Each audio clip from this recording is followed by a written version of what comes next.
بسم اللہ الرحمن الرحیم۔ السلام علیکم ورحمۃ اللہ وبرکاتہ۔ بسم اللہ الرحمن الرحیم۔ عزیز طلبہ، امید ہے آپ سب خیریت سے ہوں گے۔ آج ہم لیول نمبر 3 کا سبق نمبر 40 پڑھیں گے، جس کا عنوان ہے ثلاثی مصادر کے اوزان۔ اس سے قبل سبق کے اندر ہم اسم کی بحث پڑھ چکے ہیں اور اسم کے اندر اسم جامد کو ہم تفصیل سے جان چکے ہیں۔ آج کے سبق کے اندر ہم اسم کی ایک اور قسم یعنی مصدر کو پڑھیں گے۔ تو مصدر کی تعریف ہم پچھلے سبق میں پڑھ چکے ہیں کہ مصدر ایسے اسم کو کہا جاتا ہے کہ جس سے آگے بہت سارے اسماء اور افعال بن سکیں، اور ان اسماء اور افعال کے اندر اس مصدر کی اصلیت اور اس کا معنی باقی رہے۔ تو یہ تھی مصدر کی تعریف جو ہم پچھلے سبق میں پڑھ چکے ہیں۔ آج کے سبق کے اندر ہم یہ جانیں گے کہ ثلاثی مجرد کے ابواب کے اندر مصادر کتنے اوزان پر آتا ہے۔ چونکہ ثلاثی مزید فی کے جو ابواب تھے ان کے اندر تو ہم جان چکے ہیں کہ مخصوص ان کے مصادر ہیں۔ آج کے سبق کے اندر ثلاثی مجرد کے مصادر ہم تفصیل سے پڑھیں گے۔ تو آئیے اپنا سبق شروع کرتے ہیں۔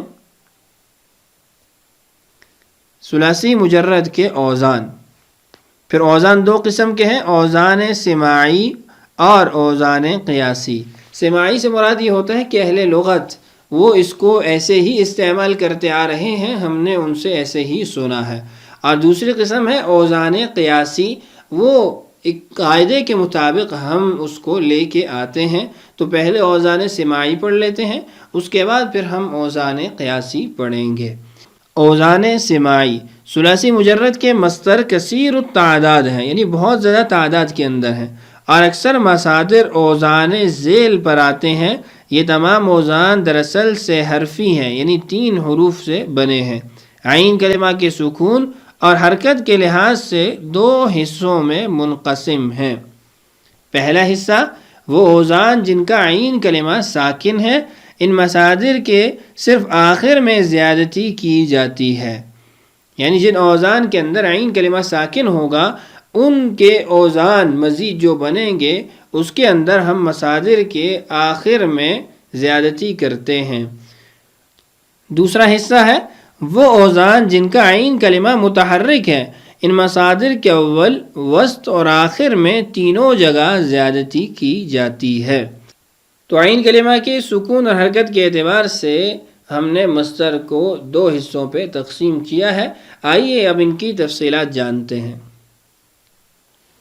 عین کلمہ ساکن اور فا کلمہ بحرکات ثلاثہ، یعنی فا کلمہ پہ زبر زیر پیش آئے گی اور عین کلمہ ساکن ہوگا۔ اوزان فعل، فعل، فعل۔ مثال کیا ہے؟ قتل، فسق، شغل۔ قتل نصر ینصر سے ہے، فسق بھی نصر ینصر سے ہے، اور شغل فتح یفتح سے ہے۔ اس کے بعد دیکھیے، جیسا کہ ہم نے کہا تھا کہ جب عین کلمہ ساکن ہو تو ہم آخر کے اندر زیادتی کرتے ہیں، آخر کے اندر کوئی زائد حرف لے آتے ہیں۔ تو اس کی مثال دیکھیے، فعلتن، فعلتن، فعلتن۔ مثالیں ہیں رحمتن، نشدتن، قدرتن۔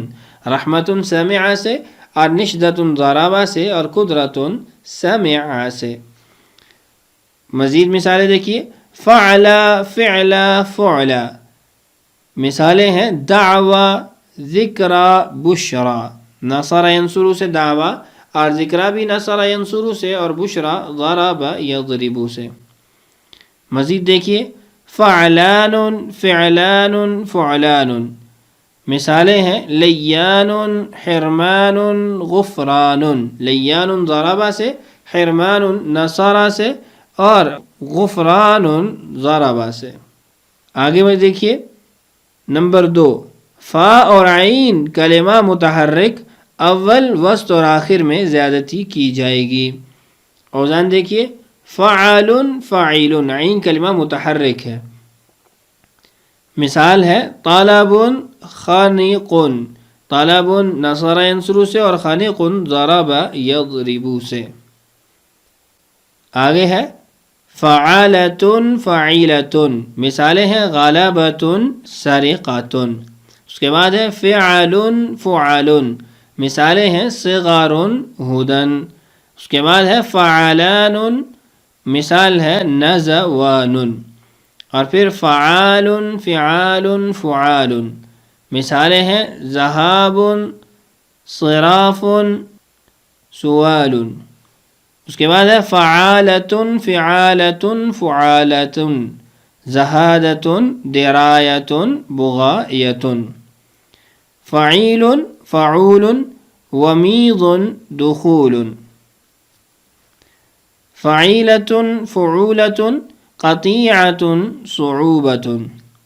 مفعل مفعل، مثالیں ہیں مدخل مرجع. یہ دونوں مصدر میمی بھی کہے جاتے ہیں. مصدر میمی کیا ہے وہ ہم آگے پڑھ لیں گے. اس کے بعد ہے مفعلۃ مفعلۃ، مثالیں ہیں مسعات محمدۃ. ان تمام مثالوں کے ساتھ ان کے معانی بھی لکھے گئے ہیں، آپ کی اسکرین پہ موجود ہیں، آپ ان کو بھی یاد کر لیجئے. مزید آگے دیکھتے ہیں. فعول بفتح فا، اس وزن پر 5 مصدر آئے ہیں. وضوء وضو کرنا، طہور پاک ہونا، ولوع حریص ہونا، وقود ایندھن ڈالنا، اور قبول قبول کرنا. چند مصادر اسم فاعل اور اسم مفعول کے وزن پر بھی آئے ہیں. اسم فاعل کی مثال جیسے کاذبۃ بمعنی کذب، باقیۃ بمعنی بقاء. خدا تعالیٰ فرماتے ہیں، یعنی قرآن پاک کی آیت ہے، فَهَلْ تَرَى لَهُم مِّن بَاقِيَةٍ، کیا تو ان میں سے کسی کے لیے بقا دیکھتا ہے. اب یہاں باقیۃ وزن تو اس میں فاعل کا ہے، لیکن یہ وزن یہاں پر مصدر کے طور پر استعمال ہوا ہے.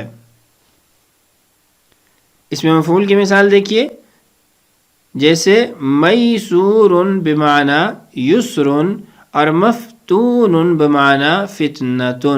قرآن پاک میں اللہ تعالیٰ ارشاد فرماتے ہیں بِأَيِّكُمُ الْمَفْتُونَ، تم میں سے کس کو فتنہ یعنی دیوانگی ہے. اب المفتون مفعول کا وزن ہے، لیکن یہاں پر اس کا جو معنی ہے وہ مصدر ہے، تو اس لیے یہ مصدر کا وزن کہلائے گا. تنبیہ، اس میں فاعل کا وزن مصدر میں بہت کم مستعمل ہے.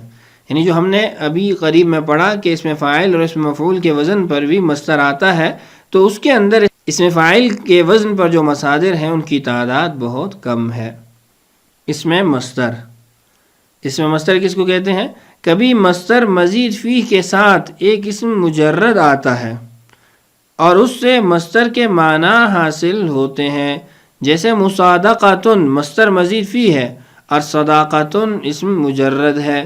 ایسے ہی اعطاء عطاء، امہال مہلت، ابیاض بیاض.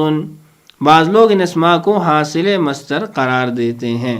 اس میں مصدر سے مراد یہ ہے کہ مصدر کبھی مزید فی کا ہوتا ہے، لیکن اس کے ساتھ ہی کہ اس میں مجرد بھی ہوتا ہے، یعنی اس لفظ کے اندر کسی قسم کی حروف کی زیادتی نہیں ہوتی، لیکن اس سے معنی وہی مزید فی کے مصدر کے حاصل ہو رہے ہوتے ہیں. جیسے مصادقۃ، اس کے معنی ہمیں صداقۃ کے اندر بھی ملتے ہیں. ایسے ہی اعطاء عطا کرنا، اس کے معنی ہمیں عطاء کے اندر بھی ملتے ہیں، جبکہ اعطاء اور مصادقۃ یہ مزید فی کے ابواب کے مصادر ہیں، اور صداقۃ اور عطاء یہ مجرد کے ابواب سے ہیں. اسی طریقے سے امہال مہلت دینا، مہلت. اب امہال اور مہلت کا معنی تو ایک ہے، لیکن امہال باب افعال سے ہے جو مزید فی کے قبیل سے ہے، جبکہ مہلت یہ اس میں مجرد ہے، لیکن معنی ہمیں مصدر مزید فی کا حاصل ہو رہا ہے. ابیاض اور بیاض کے اندر بھی یہی معاملہ ہے کہ ابیاض مزید فی سے متعلق ہے، بیاض مجرد سے متعلق ہے، لیکن معنی دونوں کا ایک ہے. بعض لوگ ان اسماء کو حاصل مصدر بھی قرار دیتے ہیں. تو یہ تھا آج کا ہمارا سبق، جس کے اندر ہم نے اس میں مصدر کو پڑھا اور اس میں مصدر کی پہلی قسم یعنی اوزان سماعی کو ہم نے جانا. اگلے سبق کے اندر ہم انشاءاللہ اس میں مصدر کی دوسری قسم یعنی اوزان قیاسی پڑھیں گے، اور پھر آخر کے اندر ہم انشاءاللہ ان تمام اقسام کی یعنی اس میں جامد اور اس میں مصدر کی مشق بھی کریں گے۔ تو یہ تھا آج کا ہمارا سبق۔ امید ہے سبق آپ اچھے طریقے سے سمجھے ہوں گے۔ اللہ تعالیٰ سے دعا ہے اللہ تعالیٰ ہمارے لیے سمجھنا اور سمجھانا آسان کرے۔ اللہ تعالیٰ ہم سب کا حامی و ناصر ہو۔ آج کے لیے اتنا کافی ہے، اجازت دیجیے۔ السلام علیکم ورحمۃ اللہ وبرکاتہ۔